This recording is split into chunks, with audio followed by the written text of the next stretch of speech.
नमस्कार दोस्तों, Nifty inside की एक और वीडियो में आपका स्वागत। आज हम लोग निफ्टी के पूरे चार्ट को एनालिसिस करने का प्रयास करेंगे कि कहाँ पे निफ्टी है और क्या क्या मूव पॉसिबल है निफ्टी में, लॉन्ग टर्म शॉर्ट टर्म दोनों।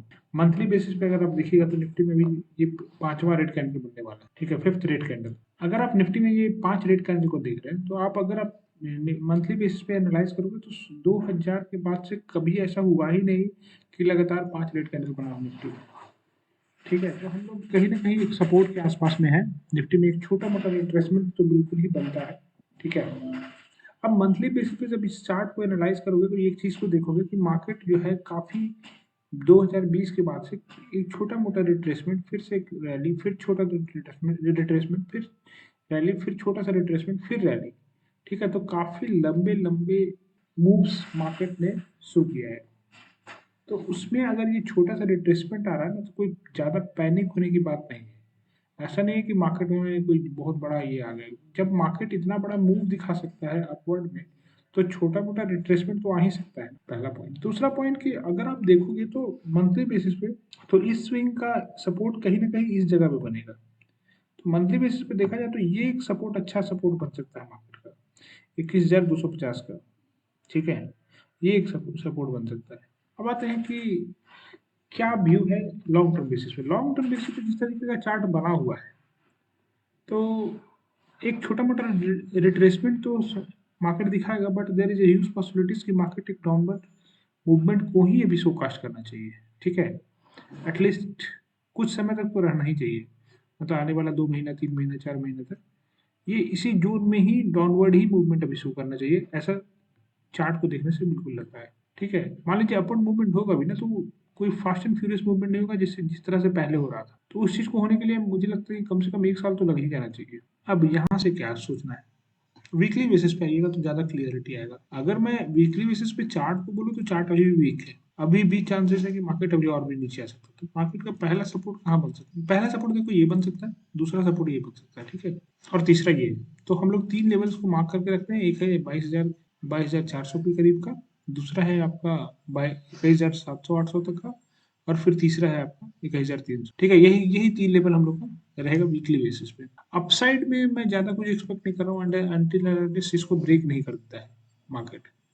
24,200 को नहीं ब्रेक करता है। जब तक इसको ब्रेक नहीं करता तब तक वीकली बेसिस पे बुलिश होना थोड़ा सा बेवकूफी हो जाएगा। अब वन डे टाइम फ्रेम पे देखते हैं कि मार्केट कहाँ पे है। वन डे टाइम फ्रेम पे अगर देखिएगा तो मार्केट में रेड कैंडल 3 3 3 6 6 2 8 रेड कैंडल लगातार बना है। तो कल छोटा मोटा एक रिट्रेसमेंट हम लोग अभी एक्सपेक्ट कर सकते हैं। यहाँ पे इस पर्टिकुलर जगह से एक रिट्रेसमेंट शो करे, फिर मार्केट डाउनवर्ड मूवमेंट को कंटिन्यू करे। ठीक है, तो हम लोग का एक्सपेक्टेशन रहेगा कि कल के दिन में मार्केट जो है वो थोड़ा सा एक अपवर्ड मूवमेंट थोड़ा बहुत शो करे। 30 मिनट टाइम फ्रेम पे आकर के देखिएगा तो एक छोटा सा रिट्रेसमेंट यहाँ पे हुआ है। ठीक है, तो मुझे ऐसा उम्मीद है कि मार्केट थोड़ा बहुत रिट्रेस करेगा। अब व्यू क्या रहेगा अगले दिन का? अगले दिन का व्यू सिंपल है कि अगर मार्केट मुझे इस पर्टिकुलर जोन में रह मिलता है तो मैं शॉर्ट करने का प्रयास करूंगा। इस जोन में मिलेगा, इस जोन में कहीं भी मिलेगा तो मैं कॉल लेने का प्रयास करूंगा, क्योंकि मुझे ऐसा ही उम्मीद लग रहा है कि मार्केट जो है वो कहीं ना कहीं एक एक छोटा सा रिट्रेसमेंट शोकास्ट कर सकता है। ठीक है, एक रिट्रेसमेंट शोकास्ट कर सकता है। जो चार्ट जिस तरीके से बना हुआ है वनडे में, वहां पे भी लग रहा है कि यहाँ पे कहीं ना कहीं एक रेजिस्टेंस जोन इस तरह का बन रहा है। तो मार्केट एक जोन में फंस रहा है। तो जोन में फंसता है जब भी मार्केट, तो बेस्ट आइडिया होता है कि आराम से जोन को ट्रेड किया जाए। कुछ भी एक्सेप्शनल दिमाग नहीं लगाना है। ठीक है ना, चीजों को बिल्कुल सिंपल रखना है, आराम से चीजें होता है। अब लास्ट डे का जो ट्रेड हम लोगों ने एग्जीक्यूट किया था उसको समझने का प्रयास करते हैं। जैसा कि मैंने परसों के वीडियो में मैंने बोला था आपको कि मैं इस पर्टिकुलर डे के दिन के बाद में कि 14th को मैं जो भी ट्रेड करूंगा शॉर्ट साइड का ही ट्रेड करने वाला हूँ। तो पहला ट्रेड तो मुझे इस पर्टिकुलर जगह पे मिलता है, बट मैं चूंकि उसको मार्क नहीं कर पाता ये लाइव अपने वीडियो में, तो मैं उसको नहीं कंसिडर करूंगा। पर अब मेरा जो दूसरा एंट्री है वो ये इस पर्टिकुलर जगह पर बनता है। वो सिंपल एनालिसिस था कि मैं बायर्स को फेल होते हुए देखना चाह रहा था। इस पर्टिकुलर कैंडल में बायर्स फेल होता हुआ दिख रहा था तो मैं एंटर कर गया, बट नेक्स्ट ही कैंडल में उसको मार्केट ऊपर चला जाता है, मेरे स्टॉप लॉस को हिट कर देता है। जब भी मार्केट में एक बार स्टॉप लॉस हिट हो जाए तो यहाँ पे देखो मेरा 2 केस बनता है। या तो नेक्स्ट कैंडल में ही तुरंत मार्केट नीचे आ जाए तो मैं फिर से री एंट्री कर लूंगा, या फिर अगर थोड़ी देर के बाद आता है तो मैं प्रॉपर ब्रेकआउट का वेट करता हूँ। तो प्रॉपर ब्रेकआउट किया, यहाँ से मार्केट एक अच्छा खासा रैली दिखाया, ठीक है। ऑलमोस्ट पैसे पैसे जो था बहुत, मुझे लगता है कि 194 से वो 300 प्लस का क्रॉस कर गया था, ठीक है। बट अपना क्या था कि अपना जो एक टारगेट रहता है, वो टारगेट पॉइंट्स का हम लोगों ने वेट किया, टारगेट मिला, 1:3 मिला, हम लोग बाहर हो गए, ठीक है। कल के दिन बिल्कुल यही एक ट्रेड था। एक ट्रेड और जो हम लोगों ने कॉल साइड का लिया था, वो इस पर्टिकुलर जगह पे लिया था, इसके कट पे एक्सपेक्टेशन था कि ये हाई कट करने का, बट वो हाई कट किया नहीं, मार्केट वहां से फिर से फॉल कर गया। उसके बाद जो मैंने लाइव मार्केट में जो बताया था कि अगर मार्केट इस तरह से फॉल कर रहा है, तो ये पर्टिकुलर लो जब कटेगा, तो अगर डायरेक्टली इसको कट करता है ना, तो फिर यहाँ पे एक एंट्री बनता है।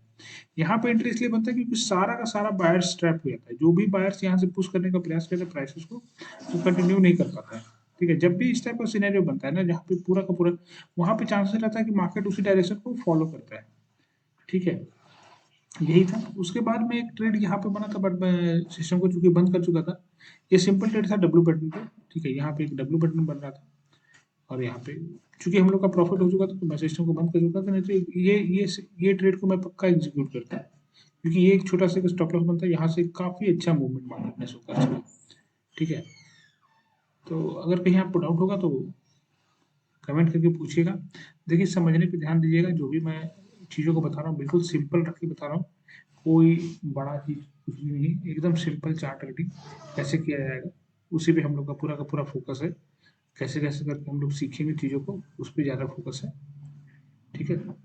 चलिए, ठीक है, धन्यवाद।